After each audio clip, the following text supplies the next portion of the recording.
মৌলানা তারিক জামিল সাহাব তিনি একটি কিতাব লিখেছেন।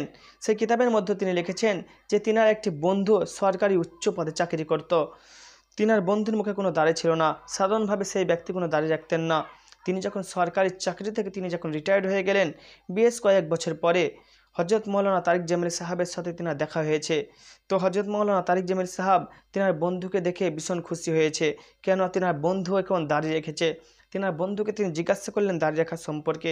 তিনার বন্ধু তখন বলছে যে আমি একদিন রাত্রিতে ঘুমিয়ে রয়েছি, দেখছি যে কিয়ামত হয়ে গেছে এবং সমস্ত মানুষ ভয়ের মধ্যে রয়েছে, সমস্ত মানুষ আতঙ্কের মধ্যে রয়েছে, সমস্ত মানুষ একদিকে দৌড়াচ্ছে, আমিও সকলে পিছু পিছু গেলাম। ওখানে অবস্থান করার পরে দেখছি বিশ্বনবী সাল্লাল্লাহু আলাইহি সাল্লাম রয়েছেন এবং সমস্ত মানুষের সাথে কথা বলছে। আমি যখন বিশ্বনবী সাল্লাল্লাহু আলাইহি সাল্লামের সামনে গেলাম, বিশ্বনবী সাল্লাল্লাহু আলাইহি সাল্লাম আমার চেহারা থেকে মুখটিকে ফিরিয়ে নিলেন, আমার সাথে আর কথা বলছেন না। আমি জিজ্ঞাসা করলাম, হে আল্লাহ রসুল, আপনি আমার সাথে কেন কথা বলছেন না?